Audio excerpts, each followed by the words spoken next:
Tonight on Joy News Prime, aftermath of the explosion in the western regional town of Apiati, 13 dead, scores injured, 4 in critical condition, and 384 displaced, many trapped. A day after a huge explosion reduced the Apiati community in the western region to rubble and blood-soaked debris. 13 are certified of the injured.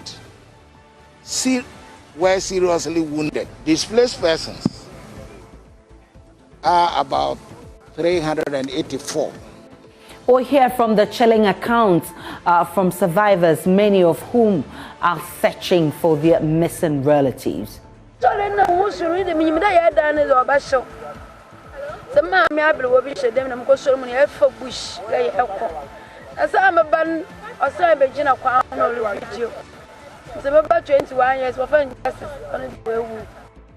Maxwell Agbagba is at the shelter in Bogoso, so we'll take you live to the grounds. Also in this bulletin, authorities at the Gambaga witch camp in the northeast region to kick against the passage of any law criminalizing witchcraft accusations in the country. I want to assure them that, look, I'm not saying it's a failure, but the thing will not work. Don't we have laws in Ghana? You don't have to brutalize someone. You don't have to banish someone. Is it lawful? And business sanctions could be taken against firm which carted explosives, resulting in Bogoso disaster if safety was compromised. We'll hear from former Minerals Commission and Ghana Chamber of Mines boss, Dr. Tony Obeng. There must be serious care once you are transporting these materials. It is something that needs to be investigated, and if there were some shortcomings, they must be those who are involved must be brought to book. My name is Aisha Ibrahim. Joy News Prime is coming to you live from our studios in Kokomlemle on your digital terrestrial TV, because we're free to air on the STV channel 421 and Go TV channel 144. We are your home of independent, fearless, and credible journalism. Please stay for details.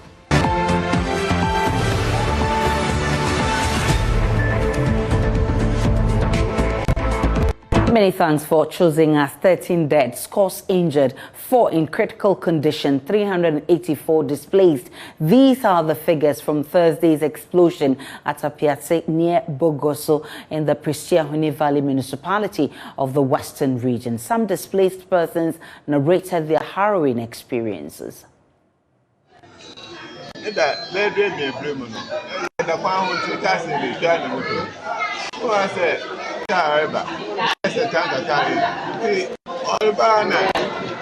Moto across now, China.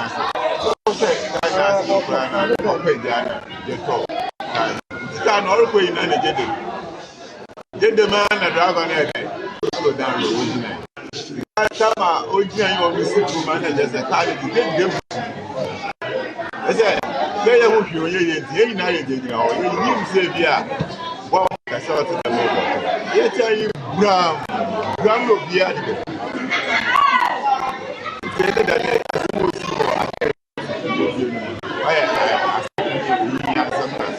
Now, I ever did I thought it. Now, we are going to see a man about it.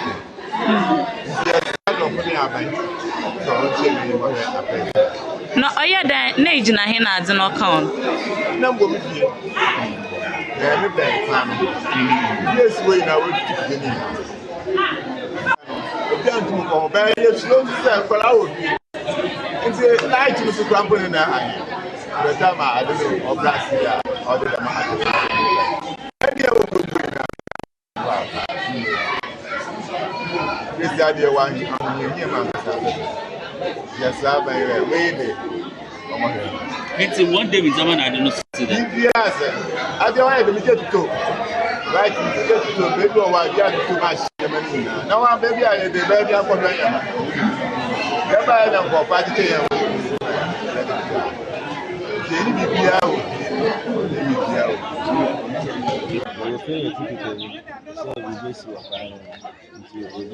More is right though.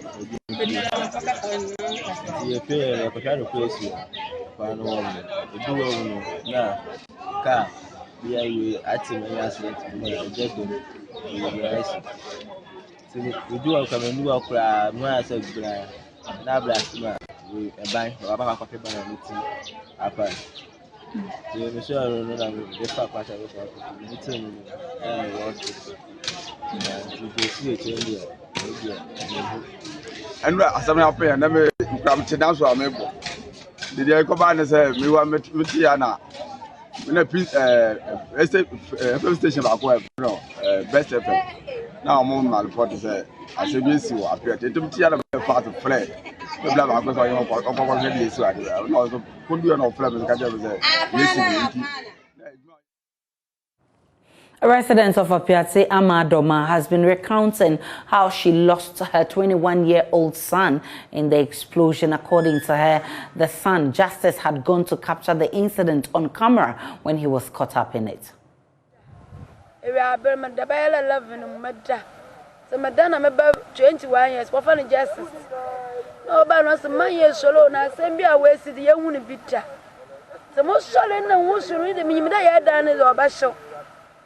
The mammy Abel will be shed them and go ceremony for bush. As I'm a bun or some Virginia Crown or video. Some about 21 years for fun justice on the way. You come up for the local school. Get a masses. One way. And then you got something in a year, then I open a day. And the baby I dare cut down so I had down for fire. There you are. Old one be hired, Simba for the young. Maxwell Agbagba is on the ground for us. We can cross over to him now. Maxwell, where are the displaced being kept?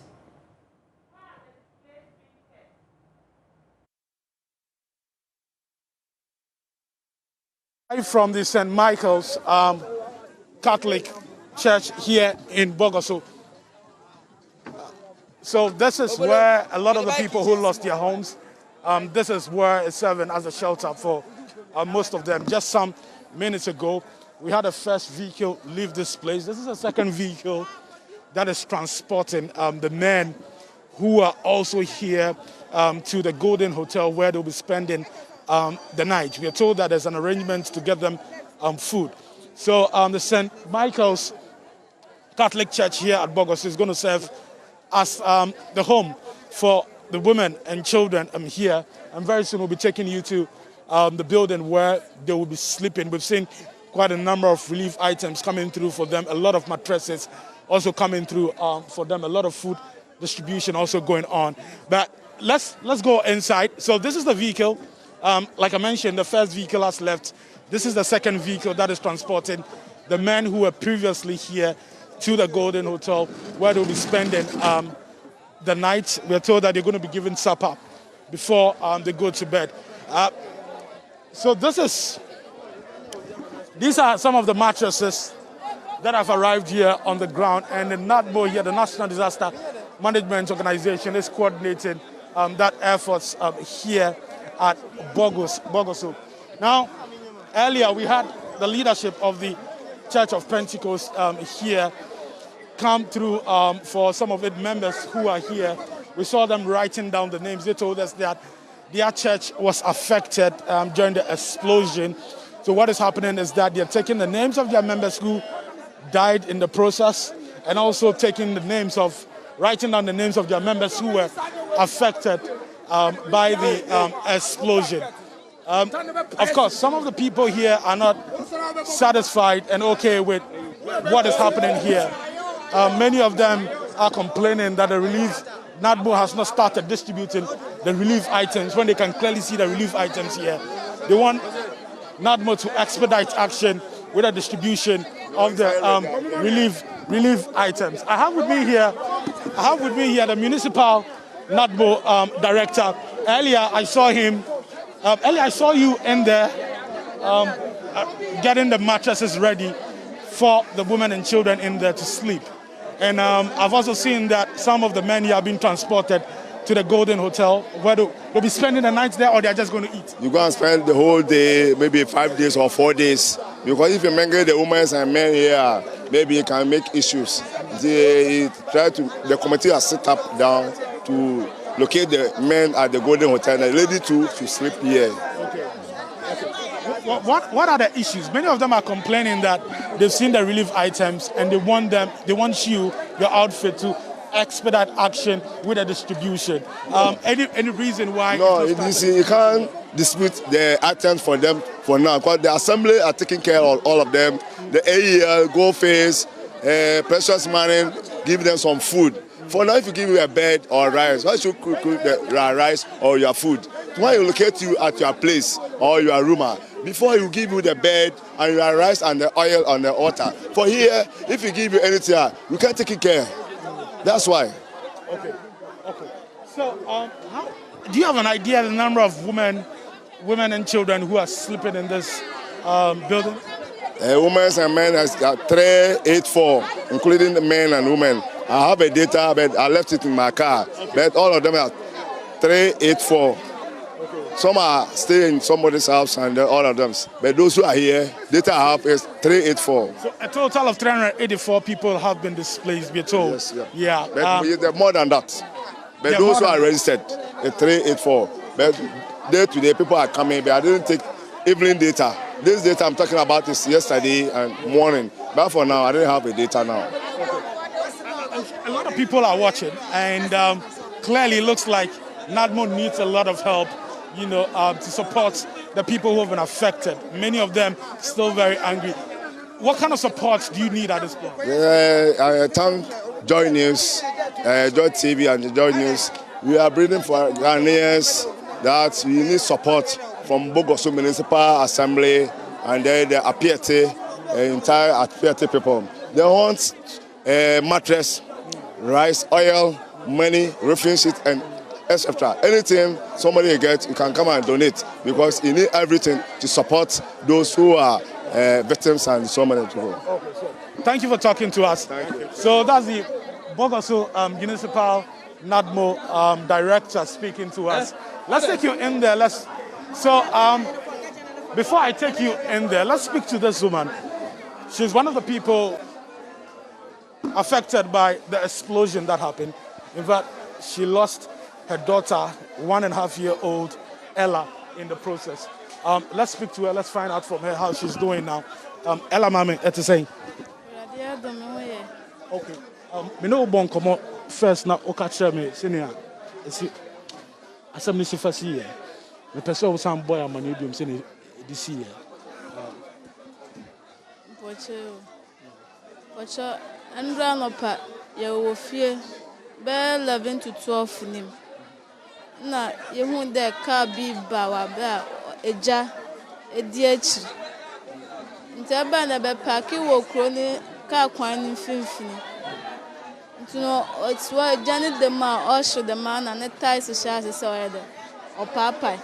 So, papa, baby, I pursue about them some of family, none of a woman chain. To me, time crowbar, I'm time crumbs of a bomb. Now, me at the side, young trying to escape. By the time I get 2 young, I'm on by Kakra, one I met today. Baby, I did boom, one of my family, a free mensa, Mr. Koto baby. To Miss Shelley, many bambus are met some of them, say, a Daniel Jugu once.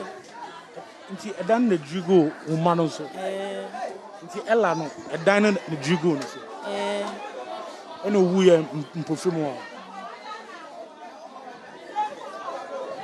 Elia, me no bon come first, no, what catch me say, young videos be now man for 9 achicha near there. Sorry, sir, may remind you. Very, very sorry. So may remind you of this.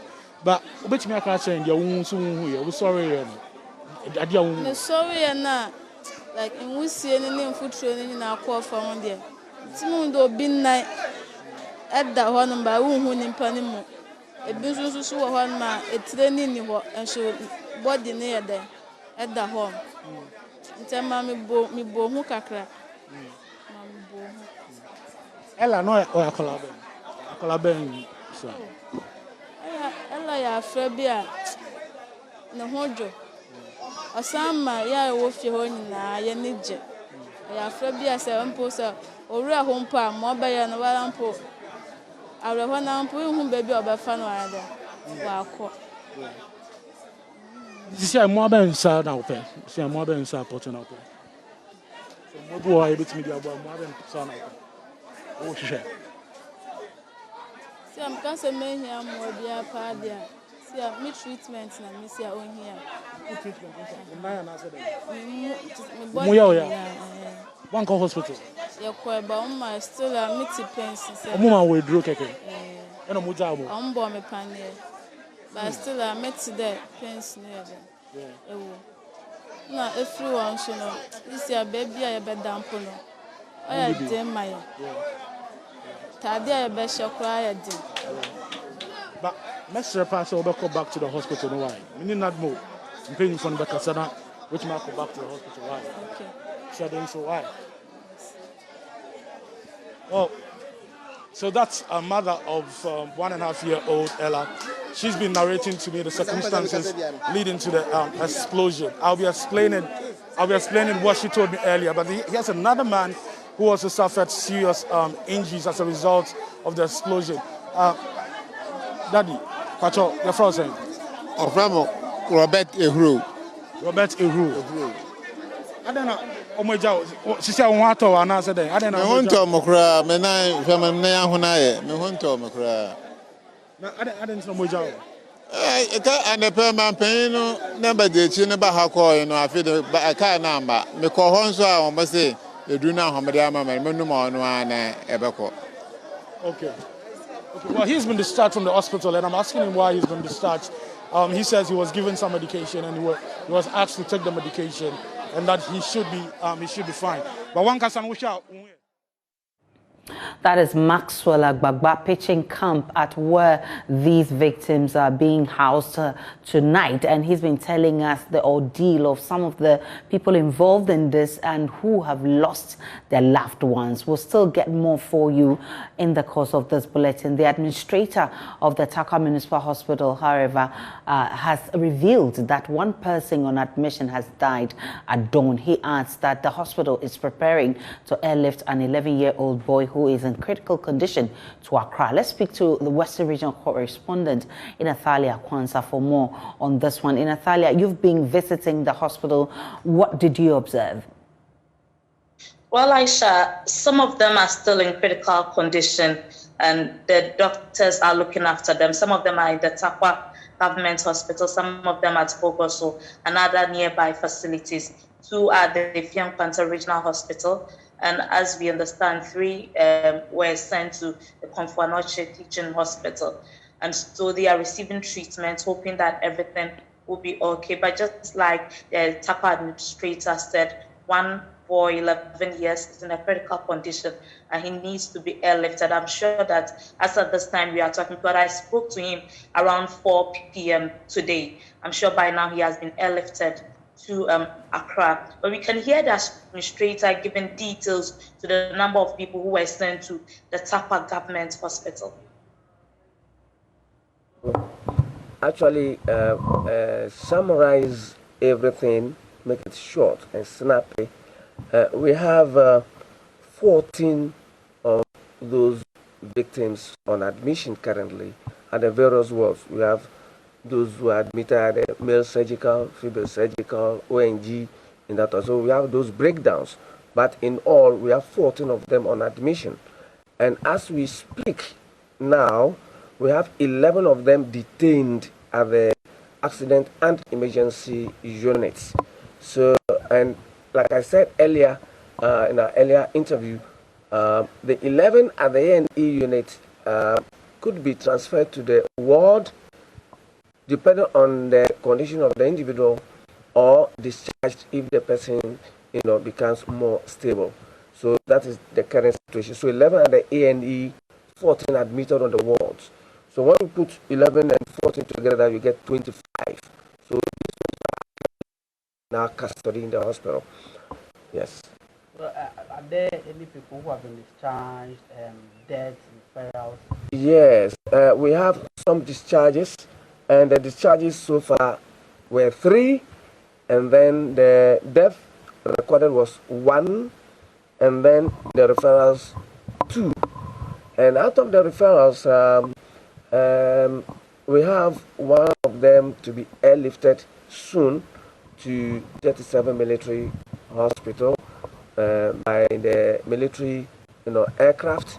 So we're told by our Regional Director of Health Service, Dr. Furiyebu, that I think the minister and then the regional caucus have made the efforts, have put in mechanism to get the airplane to come down to airlift the young man, the young boy, the juvenile, to 37 Military Hospital. That boy is fairly 11 years of age. Earlier, we heard that you were in dire need of blood. Do you still need blood, or you are okay? Well, currently the situation has come to normal, and so we don't necessarily need blood as we were in dire need yesterday. But if anybody wants to, donate, it's welcome, because as a hospital, we always need blood. Yes, but not as we were in dire need of yesterday. Yes, so the situation has become normal. So we have some in our blood bank as we speak. In Athalia, does it look like the hospital has the capacity to deal with the numbers that are coming in?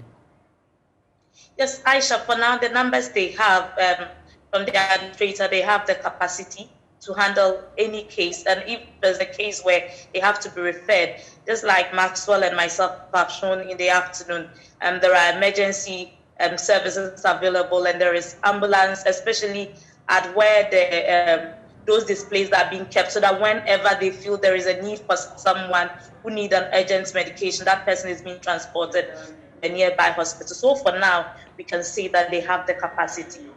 And Athalia Kwanzaa is a woman in the Western region bringing us updates from the hospitals. We can now speak with Dr. Solomon Owusu, who is a mining consultant in the U.S. with over 17 years experience. Doc, I'm grateful for your time this evening. First, as a mining expert, what exactly has been your reading of what has happened in Bogoso? All right, so we've lost Dr. Owusu briefly. We'll try and get him back on to speak to us. He's a mining expert. He'll be telling us what the laws say or what are the processes in carrying such explosives to mining sites. And remember, government is launching an investigation into this and says it will punish whoever is found culpable in this one. So we'll be trying to get Dr. Owusu back to do this for us. The Bogoso District Manager of the Electricity Company of Ghana, Ebosego, says his outfit is working assiduously to restore power to areas that suffered a cut in power supply due to the explosion at Apiate. Over 30,000 residents in close to 3 operational districts of the ECJ that rely on power from the bulk supply point at Bogoso is currently without electricity due to Thursday's explosion. Bogoso District Manager Ebosego says his men are currently at Apiate reinstating electric poles affected by the explosion. He assured that power will be restored within the next 24 hours. Today, when the incident happened, we supply power to 2 or maybe 4 major political districts. That is the Amenfi East, Amenfi Central, and then Enchi areas. The power supply to those areas emanates from here. So with this incident, which affected the lines, it affected these areas. All the 4 districts? Oh yes, it could even be more. But fortunately for those in the Asankragua and areas, we have an alternative source where they were able to feed from. Unfortunately for Wase Kropondas and Amenfi East, we could not supply them. So that is the extent of how the incident affected our power supply delivery. So currently, what is being done to restore power? Yes, our managing director, Mr. Kwame Ajibambudu, has directed that we reinstate the network as it was before the incident yesterday. So that is what the challenge he has given us, and we are on getting it done. As you can see, my men have been on the field since yesterday. You know, when the incident happened, we quickly rushed in to save the situation so that there wouldn't be additional electrical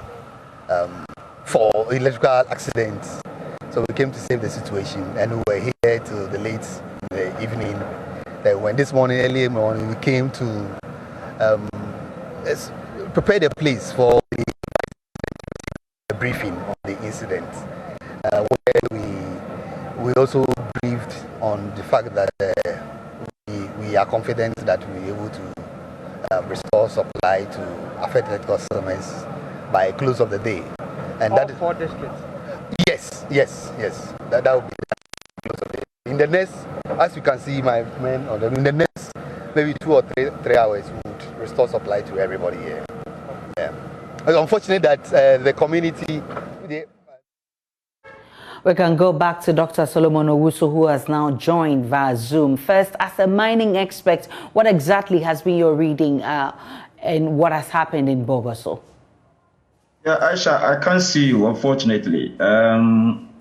I'm still trying to connect it. But do you see me anyway?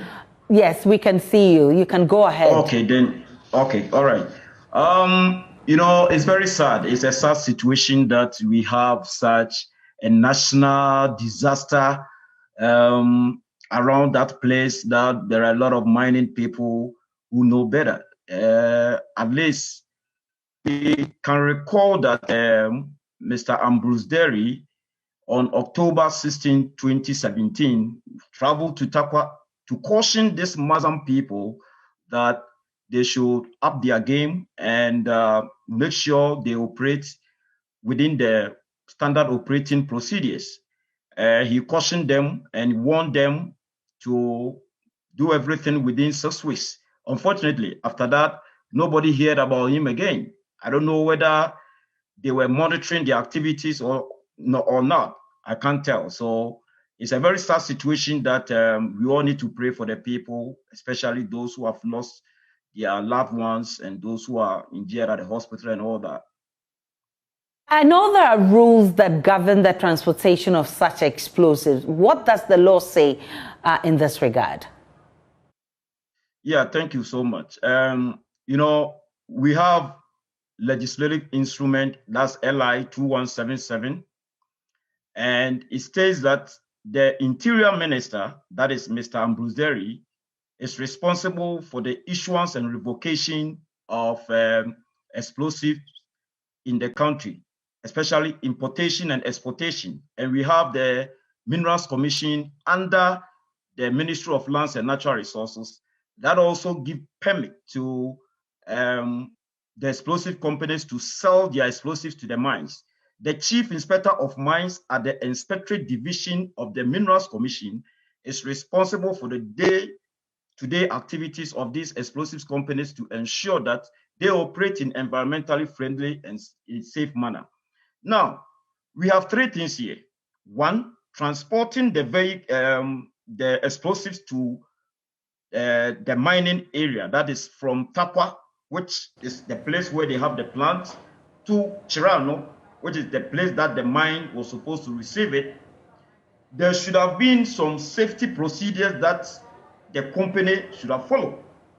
I don't know, but from the police interview that I just saw about 10 minutes ago, somebody sent to me, the police was saying that they followed the procedures. Now, I'm coming to give you the procedures. After that, everybody will know whether they followed it or not.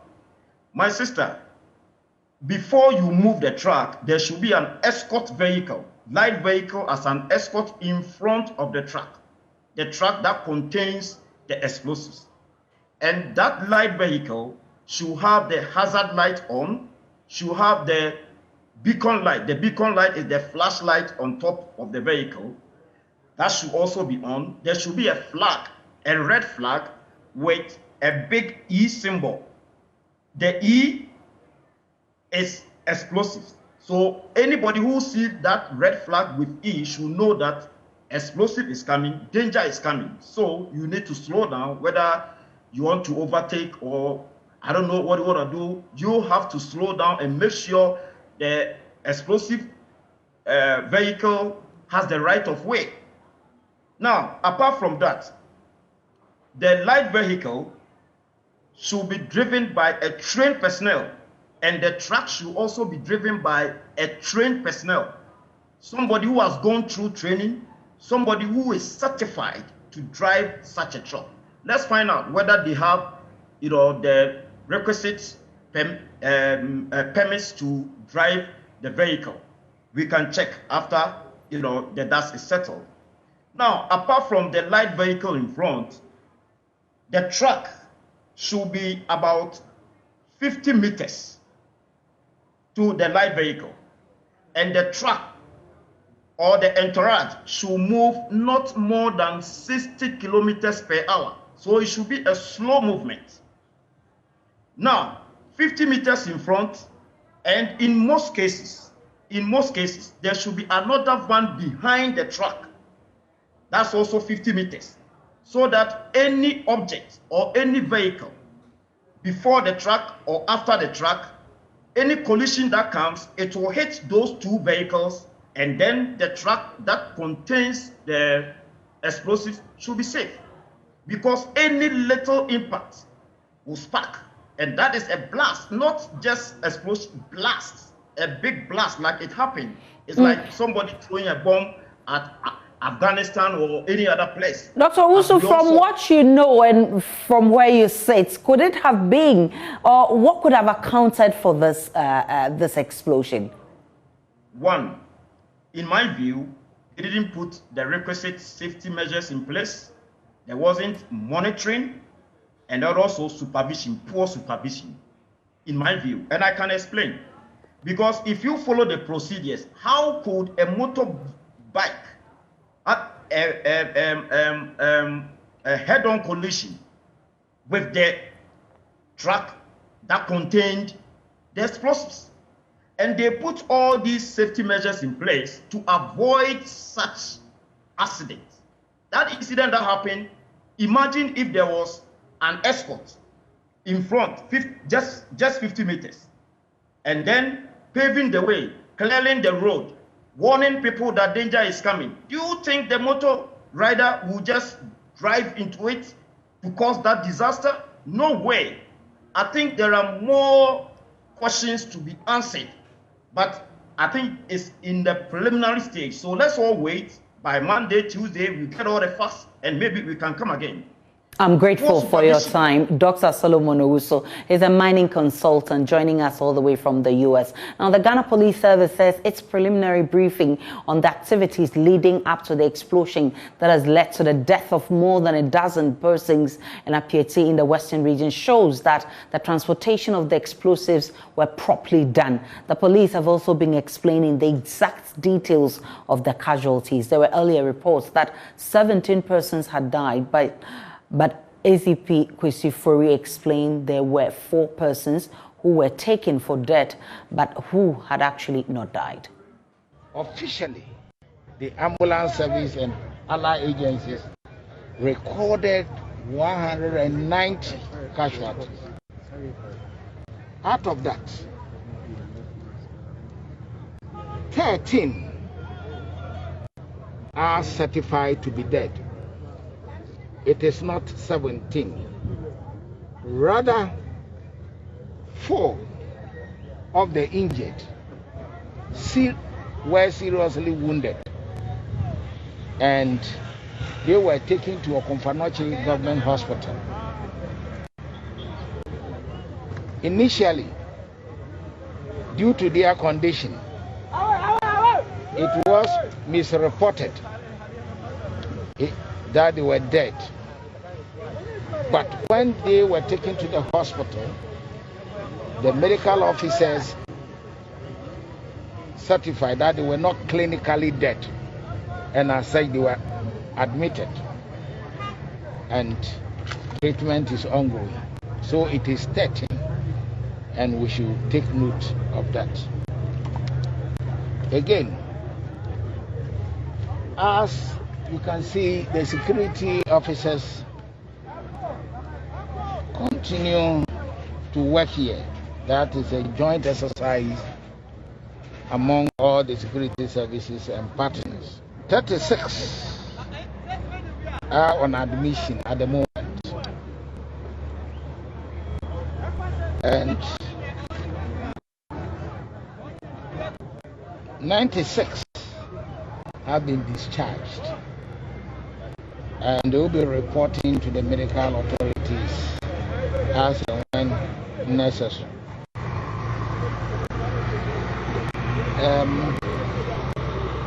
Displaced persons are about 384 sources from NADMO and allied agencies.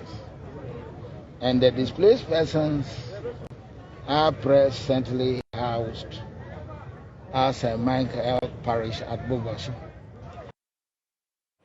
Goldfields has been sympathizing with the victims of the explosion, and in the last few hours it has released a statement, excerpts of which I will share with you. Goldfields Limited expresses its heartfelt condolences to the families of the victims of the explosion at Apieti near Bogoso in the Western region.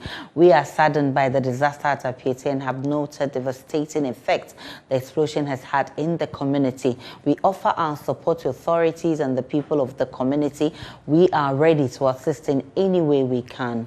And Goldfields Ghana has mobilized a number of resources, including tents, food and equipment to support the relief activities on the ground. Our medical team have also offered to assist. Goldfields would also work with its peers in the Ghana Chamber of Mines to provide collective support to the community of Apieti. Initial media reports suggested the truck carrying explosives has started its journey at Tarkwa mine. This is incorrect. The van was from an explosives depot at Tarkwa. The news agency has subsequently corrected the original story. And this is coming from the Goldfields. And so to come in this bulletin, in business, sanctions could be taken against firm which carted explosives, resulting in Bogoso disaster if safety was compromised. We'll hear from former Minerals Commission and Ghana Chamber of Mines boss Tony Obin. There must be serious care once you are transporting these materials. It is something that needs to be investigated, and if there were some shortcomings, they must be those who are involved must be brought to book. And you're welcome to Business. I'm Charles Aite, a former boss of the Minerals Commission and the Ghana Chamber of Mines. Dr. Tony Obin has indicated that tougher sanctions could be taken against the firms which carted explosives in the Bogoso disaster if safety was compromised. Of course, so many are reported dead in Apiate, a town near Bogoso in the Western region, after a truck operated by Maxim, which is a transportation explosives company, was involved in an accident. Dr. Obin, who is currently the chief executive of Africa Institute of Extractives Industry, says stiffer punishment will be meted out to the firm if found culpable after investigations. I have not gone to see. I've watched some videos that have been posted and news that have been coming from the radio stations and all that. But you know, there must be serious care once you are transporting these materials. People living along the road must be careful themselves, but they should not always be mindful. They should not always be thinking that you are carrying explosives, because they are not there because they will not stop what they do regularly because you will bring your explosive to pass. I mean, that is the reason why you need a lead vehicle to indicate to indicate dangers that might be around. When we look at the environment and ensure that it passes safely because of its volatility. So it's unfortunate it did happen. I know, and I say this, you know, in the deep knowledge of the way they've done it in the past, that they have been very careful in transporting these explosives. I don't know exactly what happened, why this occurred, and why it occurred where it did occur. It is something that needs to be investigated, and if there were some shortcomings, they must be those who are involved must be brought to book. I mean, if it were just an accident, it would be terrible, but it may have been an accident just like that, which was not tended. Well, government decision to cut quarterly expenditure estimate by 20% has been described as a major investor boost for the Ghanaian economy. The Finance Minister, Ken Ofori-Atta, on Wednesday said that the reduction in spending by institutions that draw funding from the budget will be tied to revenue mobilization. Speaking to Joy Business, economist Professor Robert Osei and investment analyst Mike Kobler said the move by the Finance Minister will boost investor confidence and stabilize the economy following a recent downgrade by ratings agency Fitch. Need to cut the fat in terms of what we spend our monies on. Okay, there seems to be, well, potentially there could be some fat around our expenditures, and of course it is why there is always this talk about corruption and the need to reduce corruption. But the second has to do with a reprioritization of our expenditures. Okay, to relook, take a step back, relook at the things we are spending our money on, and ask whether we are getting the highest dividends in terms of returns for what we are spending our money on. So that is important, and that will happen with this policy measure that the minister has announced. But of course, you cannot also forget the revenue side of things. And so, whether e-levy or not, we need to improve our revenue efforts. Businesses do not have too much leeway. You are right. I mean, once your country is downgraded, it has an automatic. Yeah, but that's how the world works. I mean, the first thing people look at, where is this deal coming from? That's the first thing. It's from this country. What is their rating? Okay, before they then begin to dive in to see what the fundamentals are. Okay, so what businesses can do, and you are right. I mean, there are businesses in this country that are able to get lower interest rates better than what government rating than government, obviously. Not the rating, but in terms of rates. Yeah. Okay. And what they do is basically they look at the receivables that they are getting. Probably they have some export receivables, or their clients are blue chip clients who have a better rating. So then they use the receivables as a benchmark to attract cheaper funds. Well, that'll be it for business. We have sports coming up this day. Hello, good evening and welcome to the sports segment live here on the Joy News Prime with me, Oreku Ampofo. After Ghana's unexpected exit from the 2021 Africa Cup of Nations, former Director General of National Sports Authority Kojo Bonsu has urged the Ghana Football Association to sack Black Stars coach Milovan Rajevac and consider appointing the Technical Director of Liberty Professionals, Silas Tete, to lead the national team. Love FM's Steve Zando has more in the following report. His call comes after Ghana endured a disastrous 2021 AFCON campaign in Cameroon, where the senior national team exited the tournament at the group phase, failing to record a single win at the Continental Showpiece. Speaking to Love Sports, the former KMA boss indicated Ghana's preparation towards the Cup of Nations was rather problematic, but insisted Serbian tactician Milovan Rajevac must be fired for spearheading Ghana's poor show at the tournament, recommending the appointment of Silas Tete, who led Ghana's under-20 team to a World Cup title in 2009.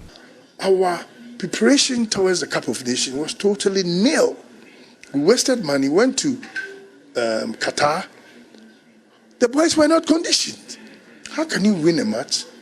88th minute, then you lose the game. So it's all not conditioned. So the team must be well conditioned. And I think we shouldn't make too much noise to bring the team down. What we have to do is, even though we've lost, Rome was not built in a day. We should work on it, sack the coach, I believe in, get a local coach, and I will recommend somebody like Silas Tete, because he knows all the local boys. He can bring them together, and we should play about 10 friendly matches before our next, because the World Cup is our ultimate. And if we qualify for World Cup, the whole country will be excited, even though we've lost the Cup of Nations. That's why I'm saying Rome was not built in there, and it's not lost yet. So let's get in a coach like Silas Tete, for him to come and pick the players. We have players like Kevin Prince Boateng there, Kujua Samoa, a lot of players, Jonathan Mensah, a lot of players out there. Let's bring all of them, play a lot of friendlies before March or April, the qualifier, the home and away, and we'll get a team to be able to qualify for World Cup, and I believe in that. And still, it gets the shot away. And Comoros have a second. Meanwhile, former Black Stars captain Asamoah Gyan says he would like to coach the Black Stars in the near future. I have coaching plans in my stuff, but you have to go for courses and stuff. Yes. You need to do a lot of work. It's another career. So if I have to get into coaching, then I have to make up my mind. But it's part of the plan. I need to try and get a coaching license, but not thinking about the national team. If I think I'm capable of handling the national team in the future, why not? But I need to get the license first. And finally, before we go, let me run you by the fixtures of week 14 in the Ghana Premier League. And Karela United host Heart of Oak as Ashanti Gold travel to Accra to face Accra Lions. Asante Kotoko, who are top of the table, host Mediama Sporting Club.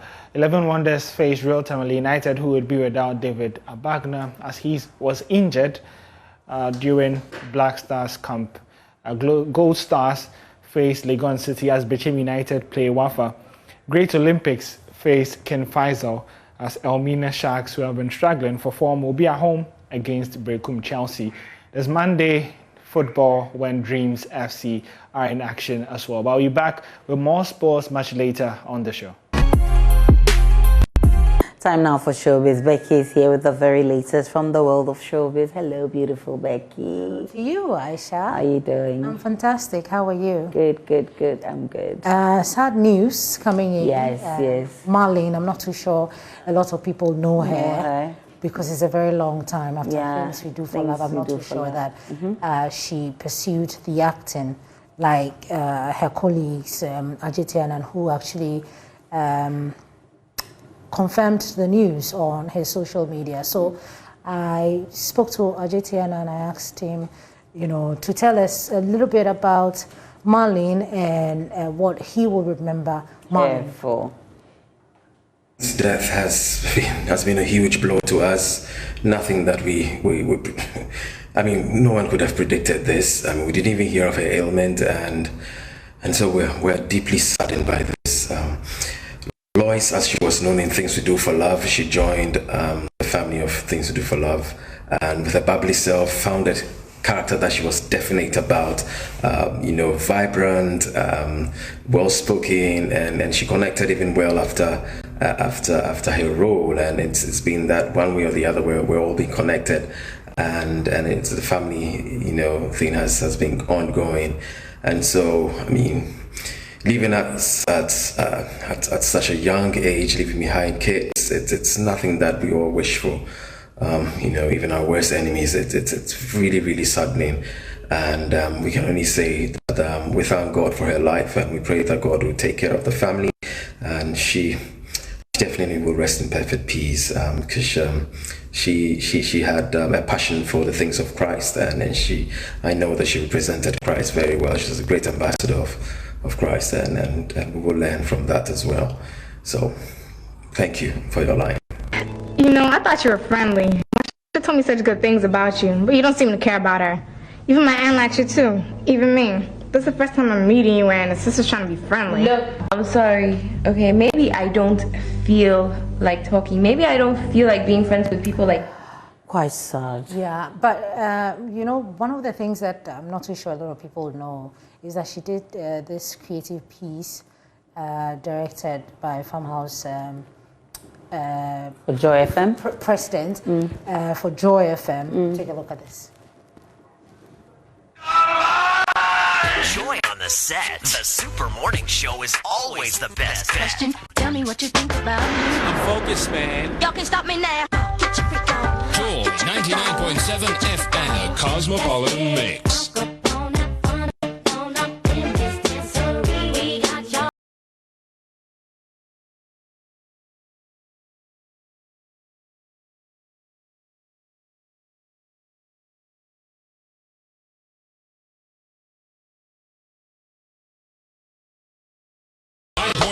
FM.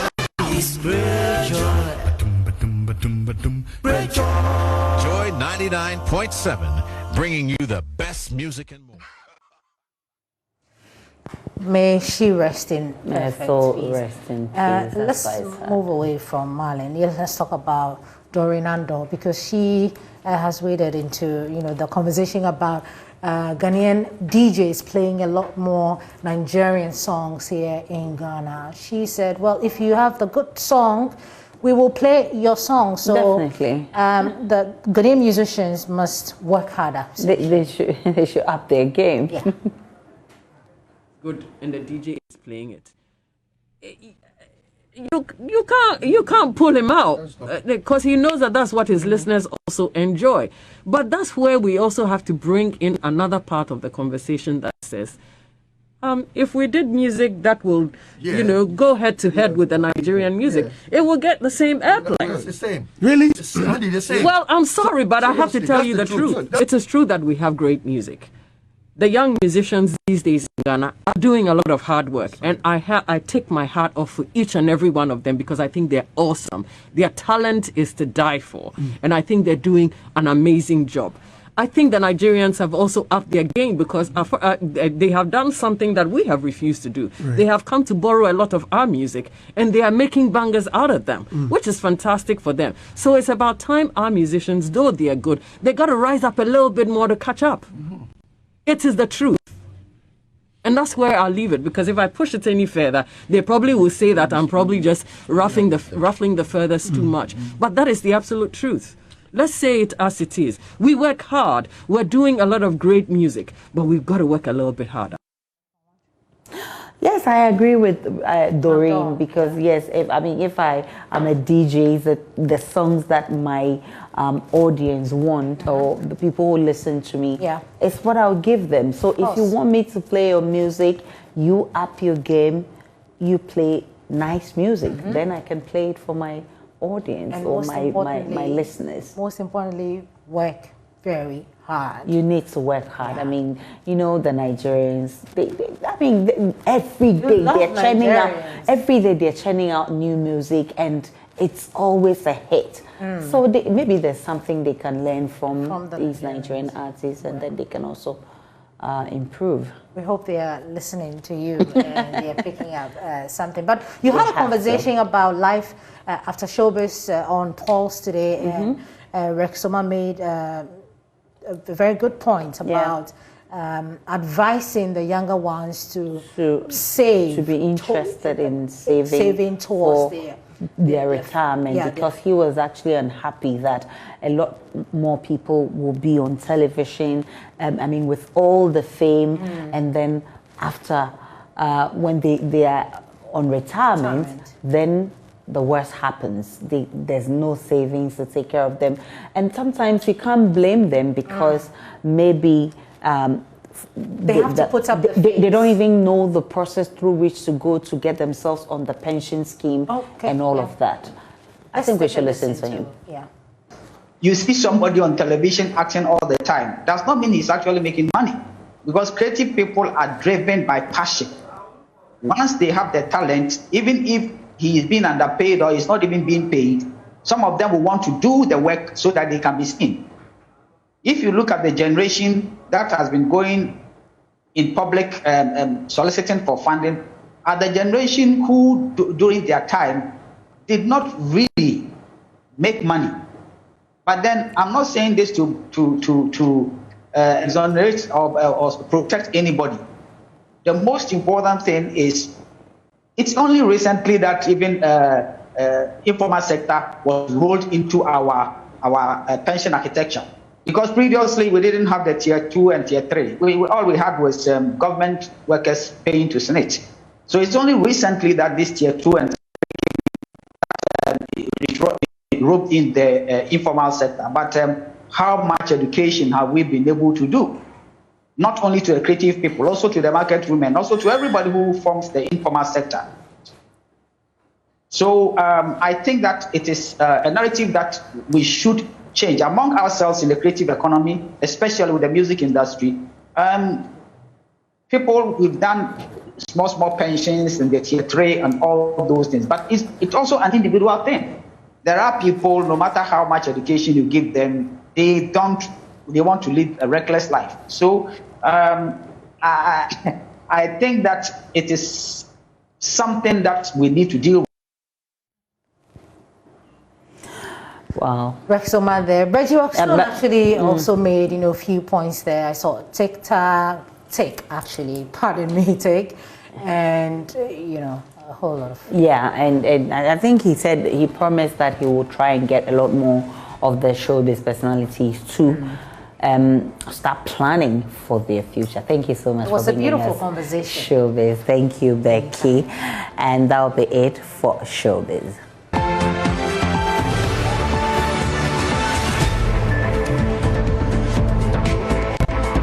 Welcome back to Joy News Prime and to the rest of our stories. Education Minister Dr. Osei Duchum has refuted suggestions that the future of Ghana's education looks gloomy. According to the minister, the government of Ghana has committed more resources to education than any other country in the West African sub-region. However, in a bid to improve government policy, the minister has been engaging civil society at a roundtable in Accra to solicit views on how to improve the sector. My colleague Blessed Soga has more in the following report. The Ministry of Education says its transformational agenda in the educational sector is on track. However, in a bid to improve service delivery, the sector minister, Dr. Yao Osei Duchum, has been soliciting the views of non-profit organizations and civil society. Key on the agenda is the issue of improving infrastructure and also issues relating to educational reform. Saw somebody do a write-up and he said education's future in the country for the next 10 years is gloomy. And I said, wow, what kind of planet is this guy living on? I also had to cut him a slack because maybe he doesn't know what we're doing. So I won't blame him too much. But the next 10 years in this country, in terms of education, the future has never been brighter. Never been brighter. The transformation agenda that we have begun is to enable us to create a space where education can play its rightful role as the most important lever for socio-economic transformation. I'll tell you this. I'm not bragging, but I always say that I'm the luckiest education minister in the world. Lucky because I know how to create an education system that can transform economy, that can transform a community. I know. The participating groups tell me that the engagements were fruitful. They have, however, tabled a number of concerns for government to consider. I think this meeting has exposed some of them so that at least we can also run with it and then also follow through in terms of how government is going to implement that. And if you look at the flow of the policies, they are responding to some basic issues within the education sector. So we need to also commend the ministry for giving us that logical policies that they want to follow and how they are addressing issues in the urban sector as well as the rural community. Well, we believe that the facilities for infrastructure for the schools that we have, both in the rural and the urban areas, is something that would really change the game for education development in this country. And I'm very happy to hear that there are a lot of interventions going on that are going to really correct some irregularities that we already know about. It would be so gratifying to know that at our next meeting, as the minister promised, we would have some feedback on some of these developments, and I guess that it can only get better. One thing that I also gathered from today is that there's a lot more that we have to do as a nation to make sure that persons with disability are included, because all the education processes and systems, they are really wonderful, and it's only fair that a person with disability should be part of the process. So I think from here we're going to engage the ministry more and see how persons with disability can also be part of the program. The minister is hopeful that he will be able to transform the sector by the end of his tenure. So the bottom line for us as a ministry is that we have to create the ecosystem, the environment that will enable our agencies to do well, whether it's Ghana Education Service and now TVET service at the high school level. Our goal as a ministry is to create that environment so that they can do well. Blessed Sugan for Joy News, Accra. Firefighters battled a huge blaze at the Kase industrial area in Kumasi when a fuel tanker went into flames. The fire spread to some makeshift structures, displacing a number of squatters. A report by Mona Lisa Frimpong.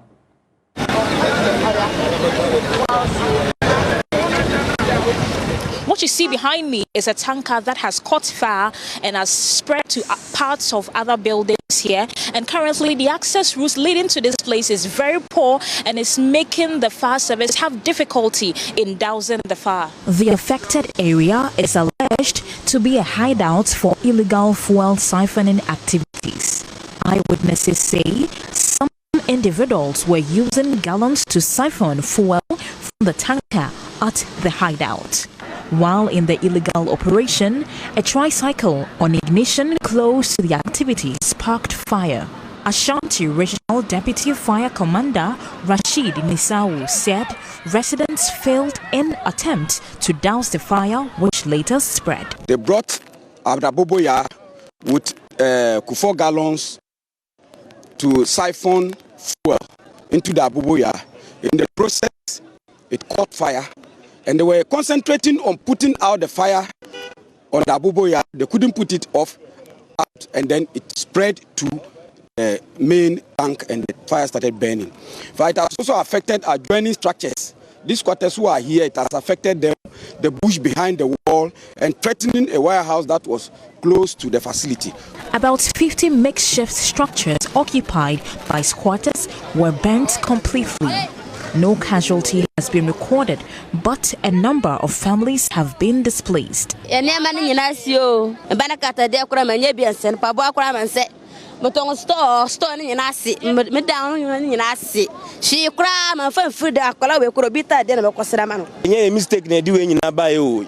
Obi stupid mistake into what the car we have see na or fuel be am a job betom mimi ni fie na ba be si me fie nyina mantimi amfa bi ampie. The fire spread to an abandoned factory in the area. 4 fire tenders arrived at the scene as firefighters brought the situation under control. The fire command wants police support to curtail the illegal fuel siphoning.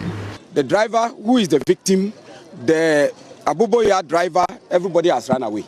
So we don't have them here. So we wouldn't be able to get more information on exactly what has happened. But from people who were around, this is what they saw and they narrated to us. And they said siphoning fuel is a constant practice that goes on here that they know. But today was a bad day for them. And then this is what happened. From Kumasi for Joy News, Mona Lisa Frimpong reporting.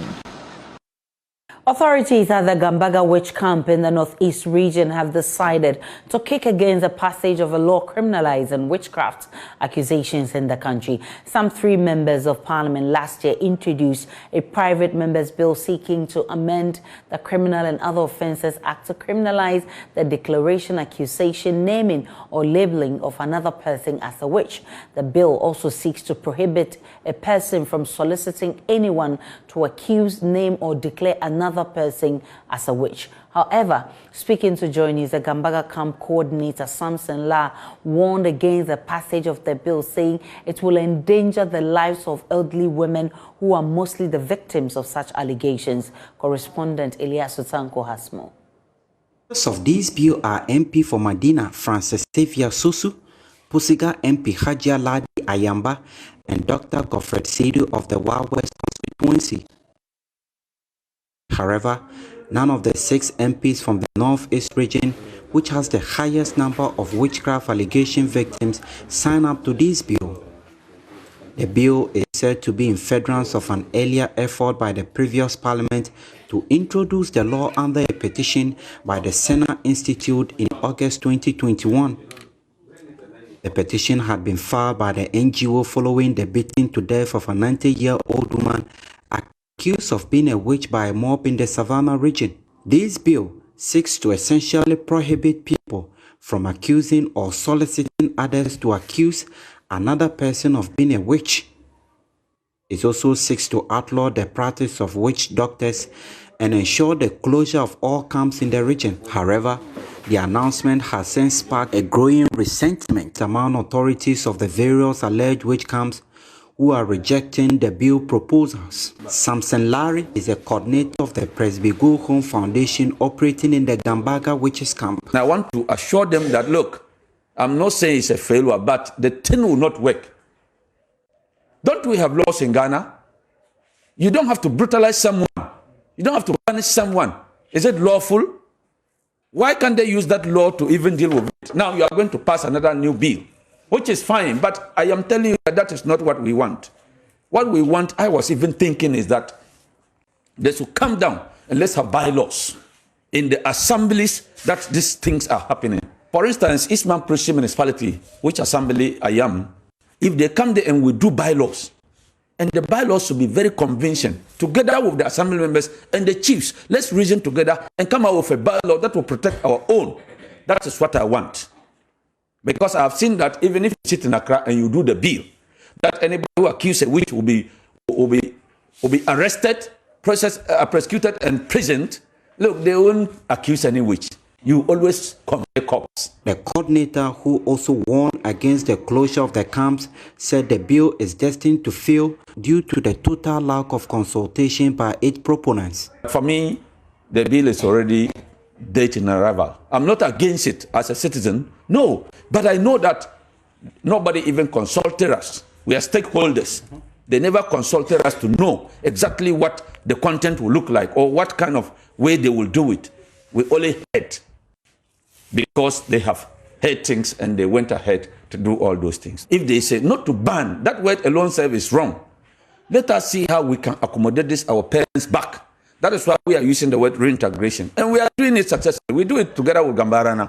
As I speak now, 89 women, I have sent them since 2009. I have every record with me. So that is what we want. But if you use force, if you make a bill and says that anybody who says that you are a witch, come and report and we'll arrest the person and punish the person, I am saying that that will bring us more trouble. Because people will now decide to kill others silently. Like what has just happened. In his view, the coordinator proposed continuous public education and enactment and enforcement of bylaws in the areas where these practices are pervasive. I would want us to talk more about this bill. Let's come together more and have a lot of input. Education, more education.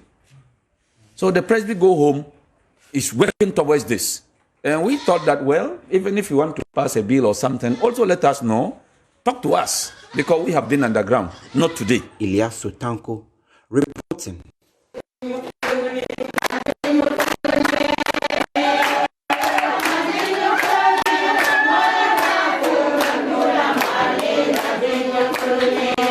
More than 30 persons have been summoned by the Ayawaso West Municipal Assembly for negligently failing to tidy their immediate surroundings and the drains. That frontage of some of the shops were left unclean, with drains also choked with plastic and solid waste. The exercise is a pilot program of Operation Clean Your Frontage, launched in 2021. Municipal Chief Executive for the Assembly, Sandra Owusu Ayenkra, led a team of sanitation officers and members of the Assembly Task Force to caution and educate the residents. My colleague Michael Ashali was there for Joy News. From Jowulu, a suburb of Accra, the team inspected the surroundings of some residents and shops. MC for the Assembly, Sandra Owusu Ayenkra, and a company of sanitation officers spoke to some offenders.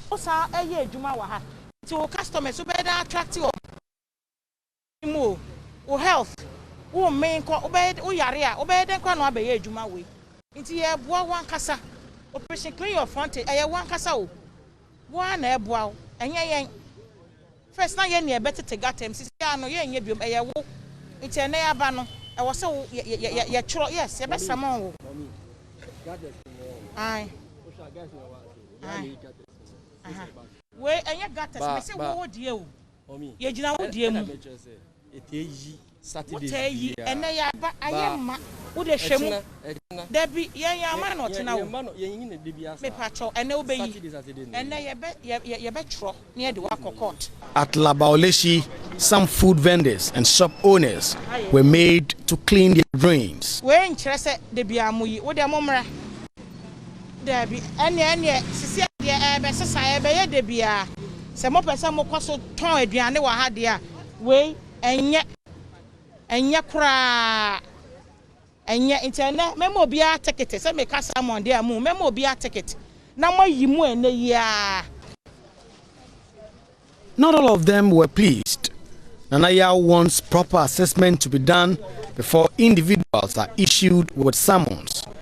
He argues that even when he cleans his part of the drain, it gets choked again with waste from upstream. We are all here to work.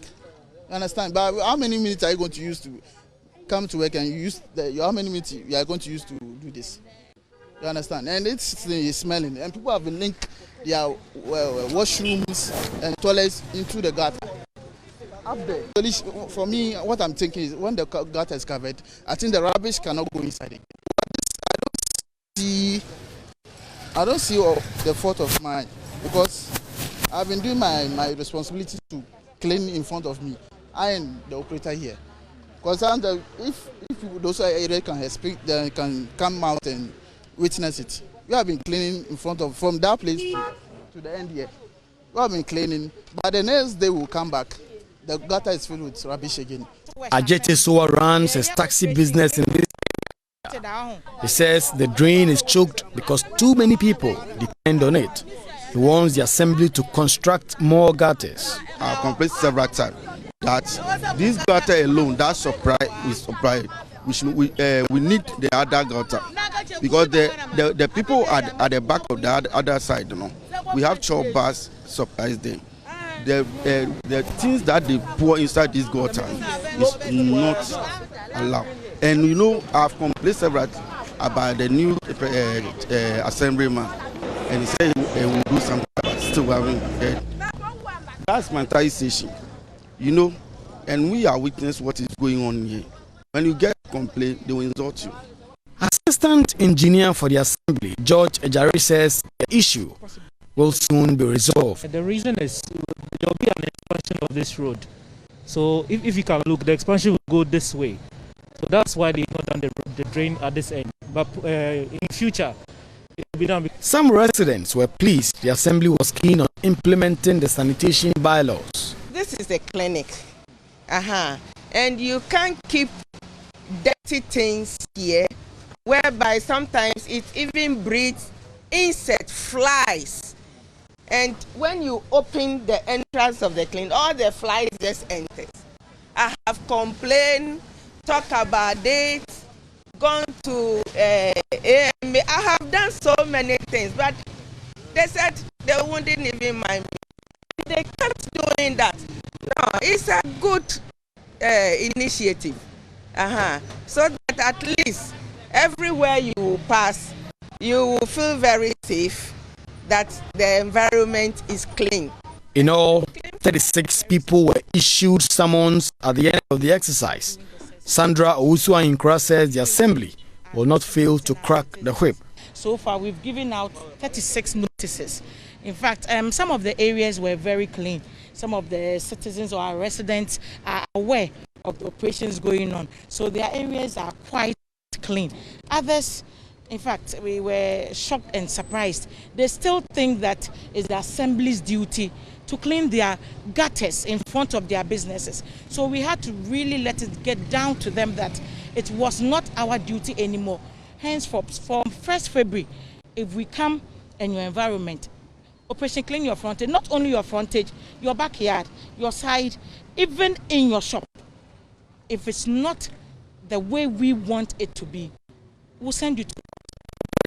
Clean Your Frontage is expected to be rolled out in February 2022. Michael Ashale's report for Joy News. We'll take a break on Joy News Prime. We'll return with editorial with Araba Kumsin.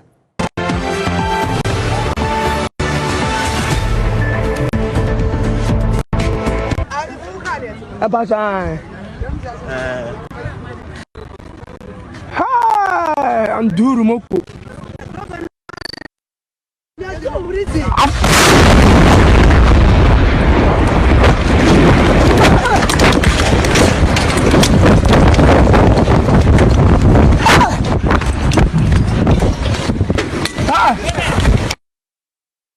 That sound, the sound of the combination of explosives, a truck and a transformer blowing up at Apiatse in Bogoso will reverberate through the minds of a lot of Ghanaians for many years to come.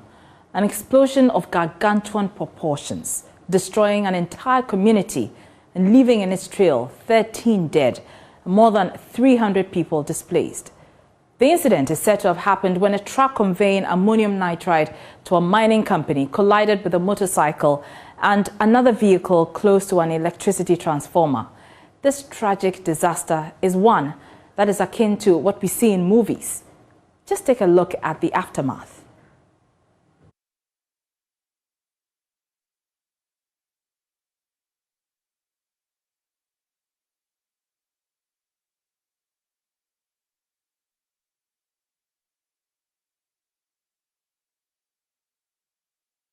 A whole town gone.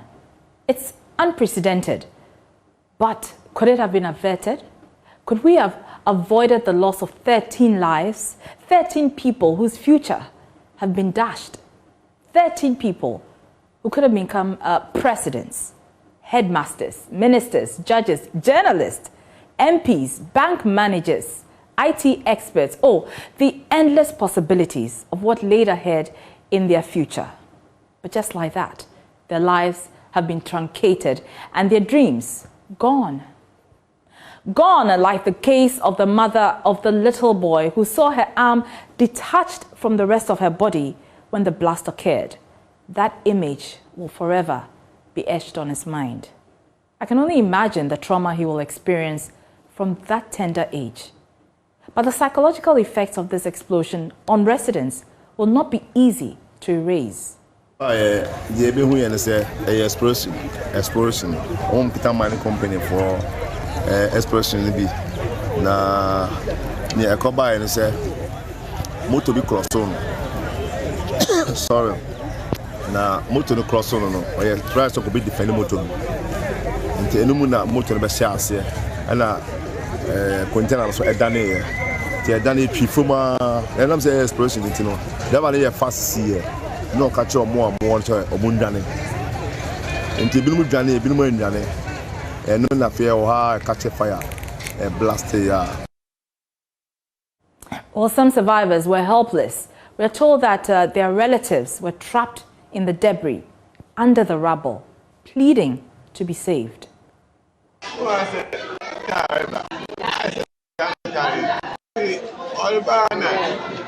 Moto person na okose China okose China Ukraine ope dia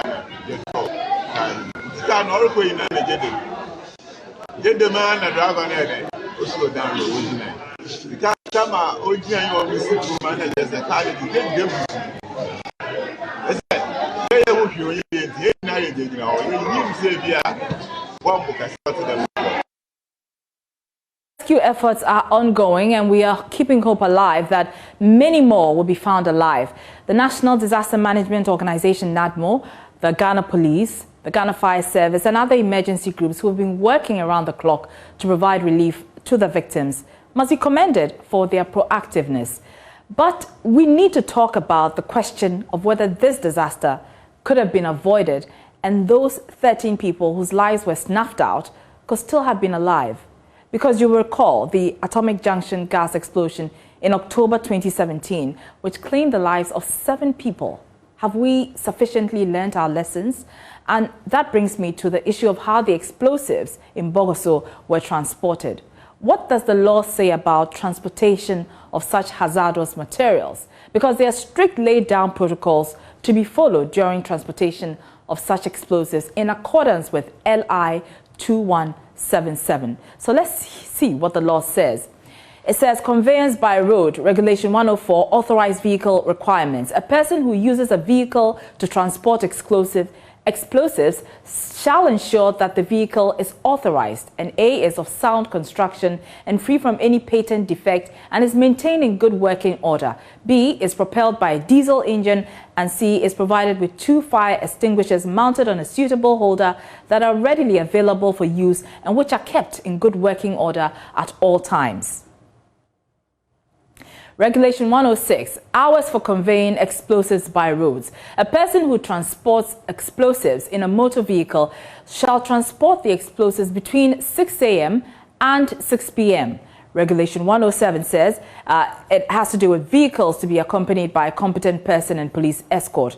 A, 1. A person who transports explosives in a road vehicle shall ensure that the explosives are under the direct control of a person who has a certificate of competency in explosives in accordance with Regulation 32. 2, without limiting sub-regulation 1, a person who transports explosives in a road vehicle shall ensure that the transportation is done under a police escort. And where the vehicle is loaded with explosives has posted 44 on the 2 sides and on the front and the rear in red paint on a white background and in a manner that enables it to be distinctively visible from the front, rear and sides, a sign that bears the words "Danger Explosives." So, were safety measures adhered to in the transportation of these explosives? According to the police, yes. Transport of the explosives procedurally were properly done, and that there was a police escort, and the police escort assisted the driver in making sure that they alerted members of the public. The policeman was part of those who came to the school to whisk the school children away. He was in the escort vehicle and he witnessed what happened.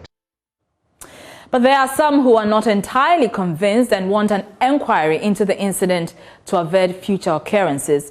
We're hopeful the police will get to the bottom of the matter to establish how the explosion happened and ensure that the culprits are punished to deter others and avoid future occurrences of this nature. But I cannot leave without pointing out another observation that many have made. It is how people were taking photos and videos at the scene prior to the explosion. That appears to be the trend now. Taking photos or videos has become primary for many people in such situations, and helping to save victims is now secondary. Take a look at this video, for example.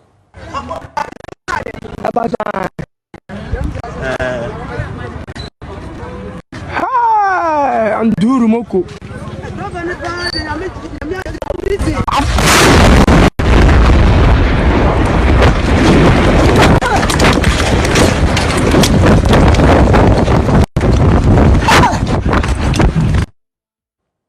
So usually when you see people in distress in emergency situations like this, in the Apietia explosion, the natural human tendency is either to flee the accident scene or run into the thick of it to help the victims.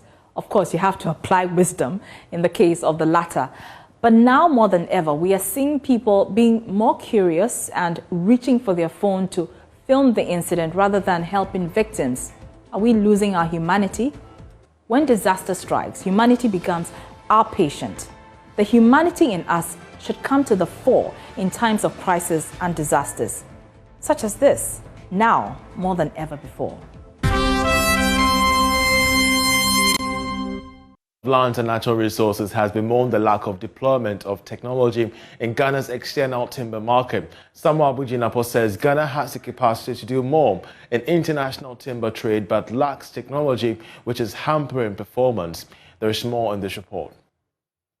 Is the mainstay of over 2 million Ghanaians, mainly those in rural areas. As at October 2021, Ghana exported close to 249,000 cubic meters of timber, worth 113 million euro, with domestic trade accounting for over 392,000 cubic meters.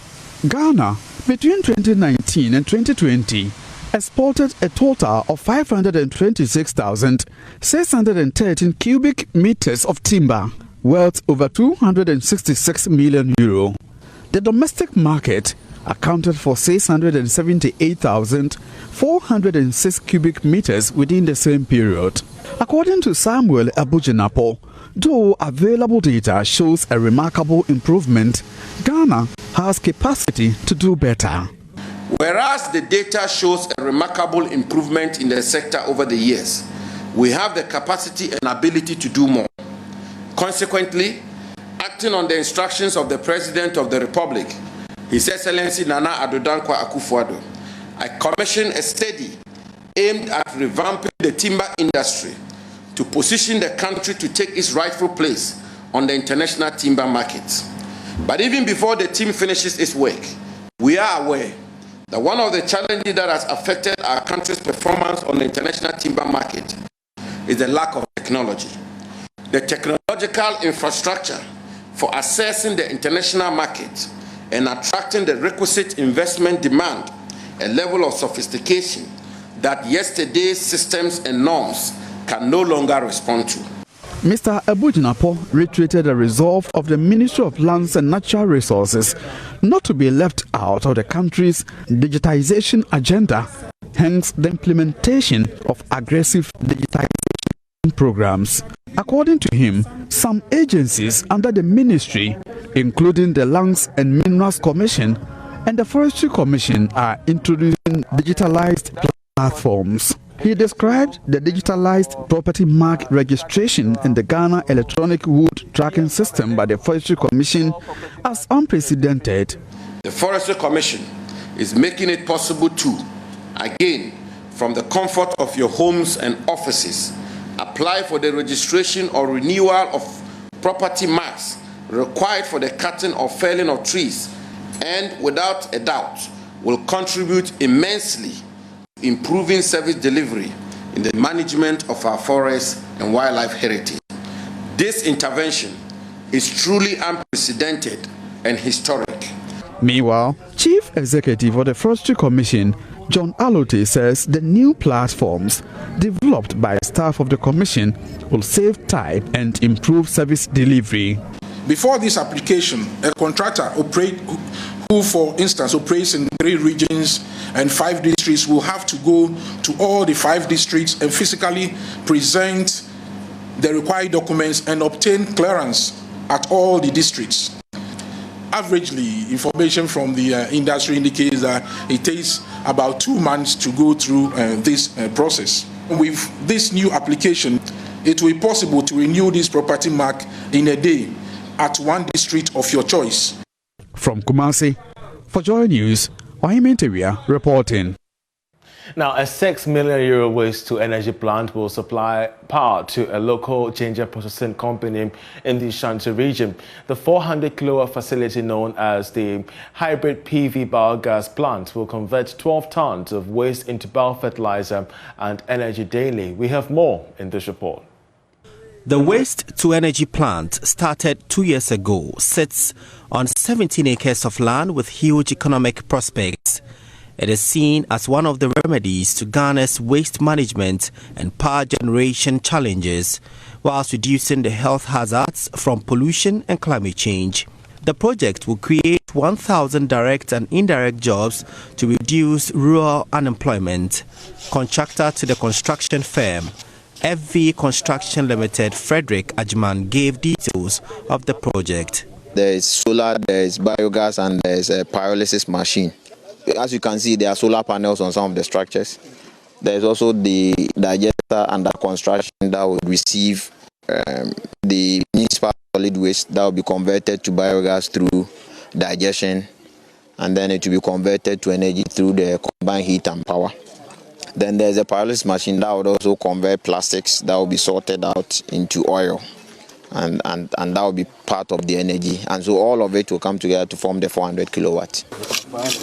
The project, when completed, will also serve as a training center for waste management and solar energy sourcing. Frederick Ajimang says environmental issues are highly prioritized. We are ensuring that there is no stench.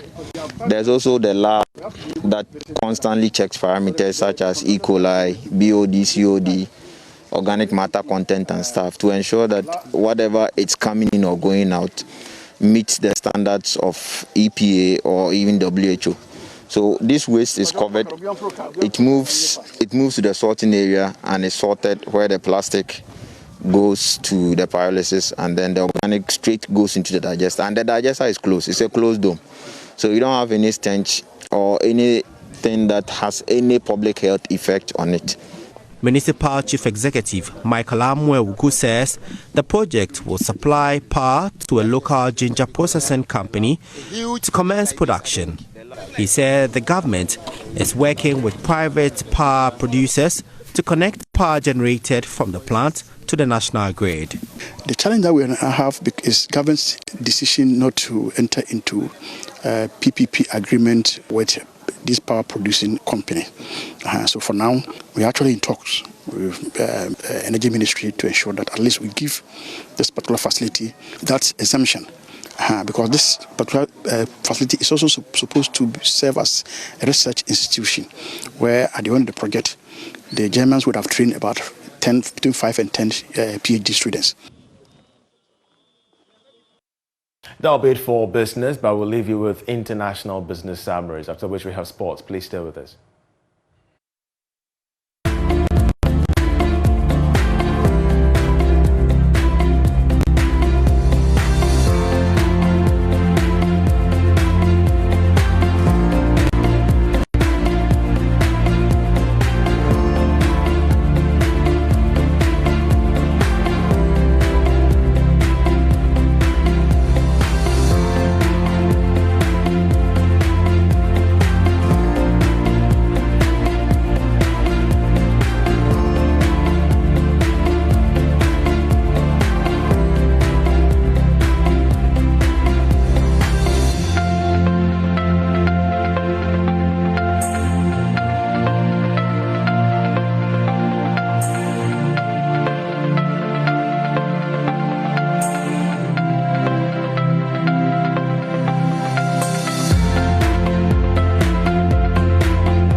Hello, good evening and welcome to the second part of the sports segment. And we'll be starting off with some hockey where there was some mixed feelings at the Theodosia Oko hockey pitch as the Ghana male hockey team got eliminated from the Africa Cup of Nations, but their female counterparts rather made it to the semi-finals. Joy Sports hockey correspondent Elon Benar was there and filed this report. Ghana have been knocked out of the African Cup of Nations after failing to beat Nigeria in a must-win game in Accra. The Golden Stakes entered the encounter with 1 point from 2 games and needed to beat a Nigerian side that needed just a draw to make it to the next round of the competition. Ghana, who are yet to win the competition in over 4 decades, yet again failed to produce a result against their West African neighbors and were knocked out of the AFCON in disappointing fashion. The result means Nigeria will face defending champion South Africa in the semi-final, while Egypt take on Kenya in the other semi-final game. Despite the disappointment of the male team, the females put smiles on the faces of supporters as they made it to the women's semi-final of the competition following a comfortable 4-0 victory over Zambia. The 4-quarter game proved to be a very entertaining one, but was largely one-sided as Zambia posed no threat to Ghana over the 4 quarters. The fifth match of the day was between defending champions South Africa and Uganda. South Africa joined Ghana, Zimbabwe and Kenya in the semi-finals as they showed why they were champions, demolishing Uganda 10-0 to become the only side with a 100% record in the competition. This is the 11th and 8th edition for the men and women respectively. Winners from the men's category will qualify for the World Cup in India on January 2023, while the winners from the women's division will make it to Spain and the Netherlands from July 1 to July 17. The semi-finals for men is set to take place on January 22, with South Africa taking on Nigeria, while Egypt go toe-to-toe with Kenya. In the women's division, South Africa will take on Kenya on January 21, with Ghana also facing Zimbabwe on January 22.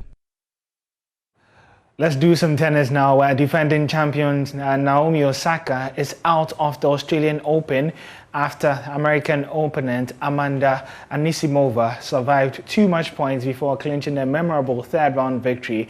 Japan's Osaka, who's 24 years, was beaten 4-6, 6-3, 7-6 at Melbourne Park. So that's how we wrap up the sports segment here on the Joy News Prime. I'll be handing over to Aisha. And that's how we wrap up the bulletin tonight. My name is Aisha Ibrahim. Many thanks for watching. Enjoy the rest of our program.